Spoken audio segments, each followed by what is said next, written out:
Good afternoon. Good Friday afternoon. Today is day 314 of a very eventful week. And the most crucial thing that happened, the most lasting thing that happened, is what happened in Washington, D.C. We've seen a lot over the past 4 years. I've seen a lot over the past 4 years with this administration, but I would have never imagined anything as horrific as what happened in Washington, D.C. This was not a political rally. This was not democracy in action. This was anarchy.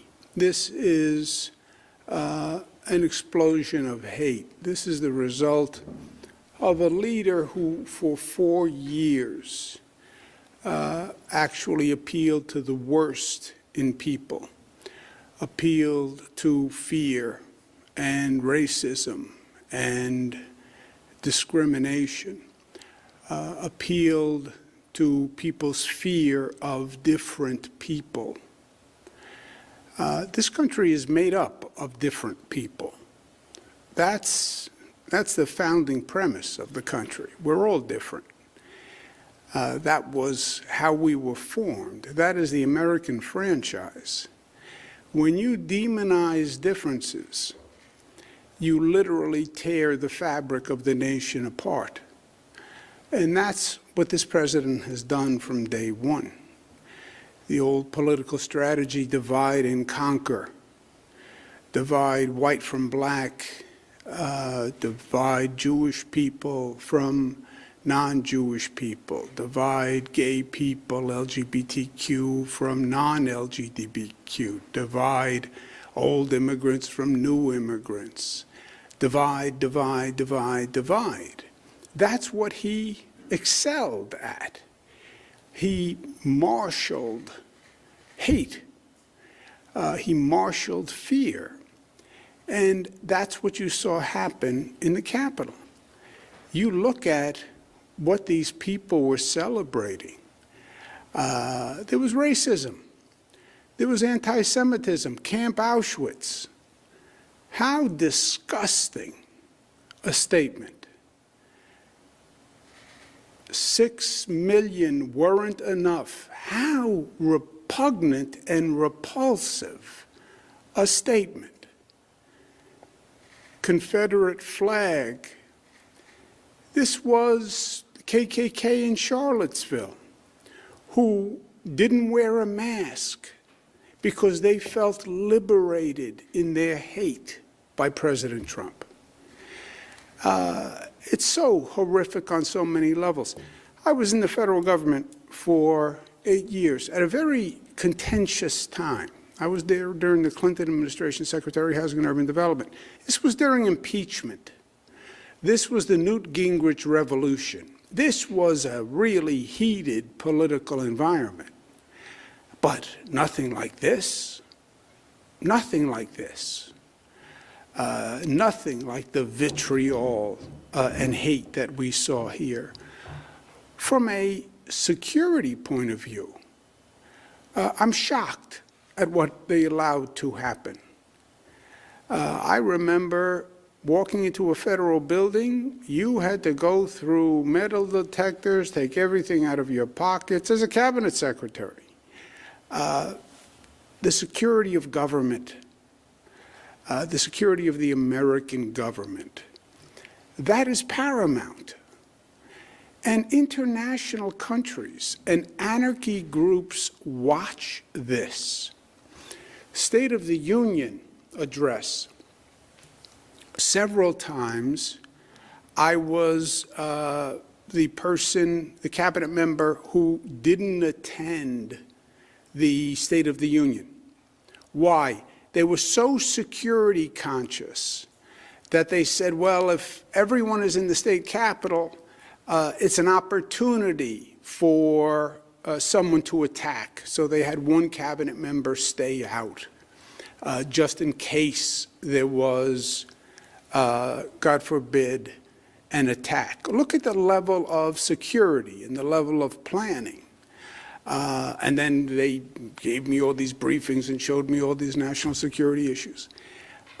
What happened to the security of the nation's capital? I mean, if you're looking at this, any bunch of thugs, any mob can literally take over the government, which is what they did. The police, what happened?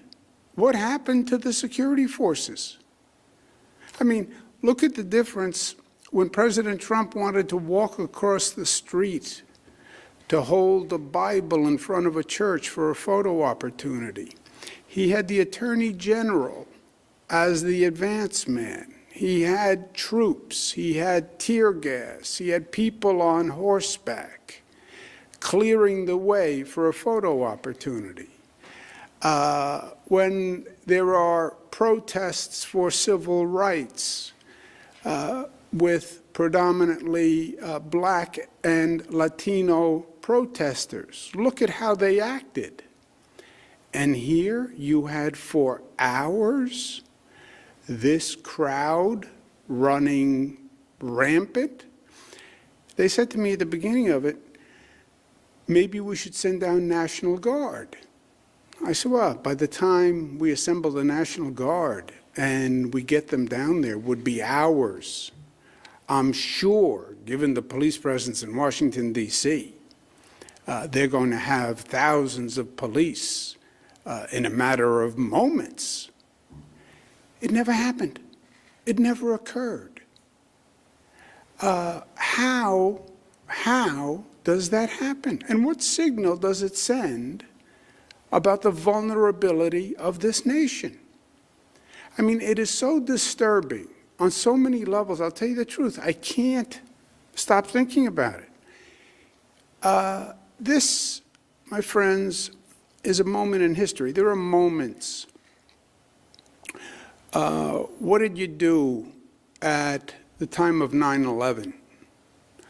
What was your reaction? What was your response? There are moments that define you, that are a picture of your character and a picture of your soul and what you believe and who you are fundamentally. COVID was a snapshot, a long snapshot, but a snapshot. What did you do when COVID happened? How did you react? Did you stand up? Did you run away? Were you competent?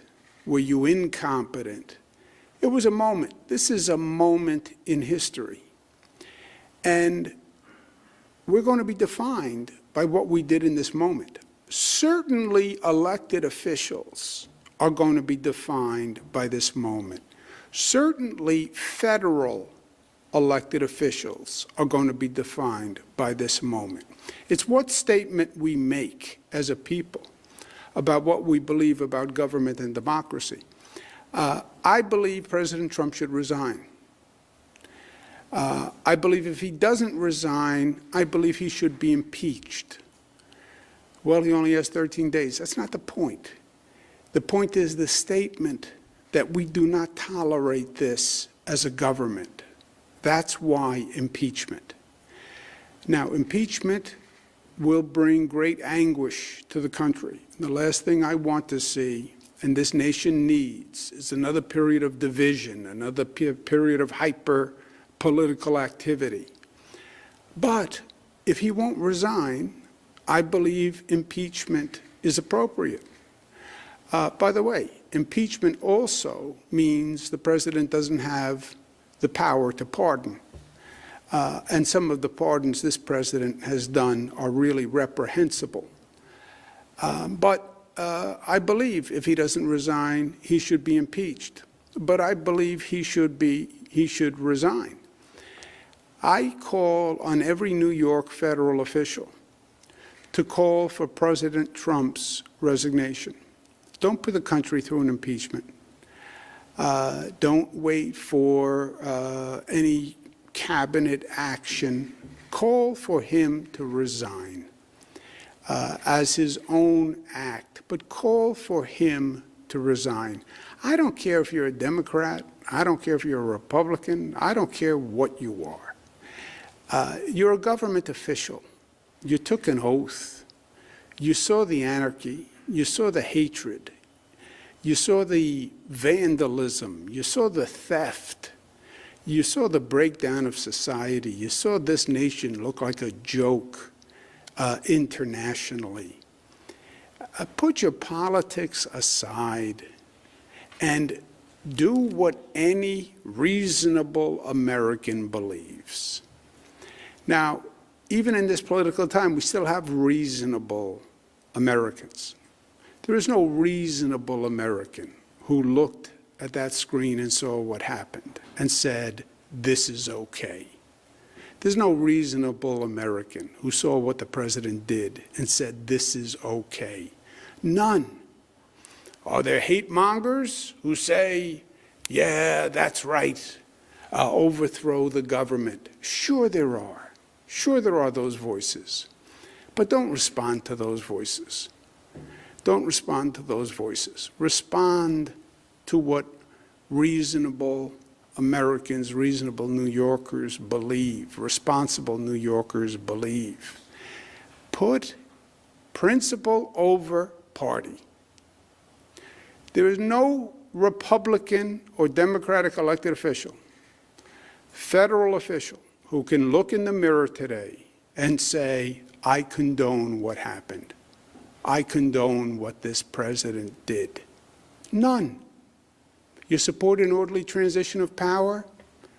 President Trump resigns. Vice President Pence takes over. Vice President Pence governs for the remaining days. That's an orderly transition of power and a statement of principle. Make that statement today. If you don't, you will live with it forever. And the question is simple. Were you with the mob or are you with the American people? If you're a New York federal representative, are you with the mob or are you with New Yorkers? That's what I ask you today. New Yorkers, Democrats and Republicans, they don't support mob rule. They don't support racism. They don't support anti-Semitism. They don't support discrimination. They don't support anarchy. No New Yorker does. And if they do, I don't care if you're a Republican. You don't want to represent those sentiments. You don't. No responsible elected official should. Let our congressional delegation show this country that we still have reasonable leadership and principled leadership and say, yes, this president should resign. The president should resign. Show that solidarity. Show that, yes, there is some common sense left to government and some decency left in elected officials, despite the crazy political times. And if you don't, you will live with it. You will live with it. The question will always be, what did you do when Washington anarchy descended? What did you do when they were climbing through the windows saying 6 million dead Jewish people wasn't enough? What did you do at that moment? And you'll live with the consequences.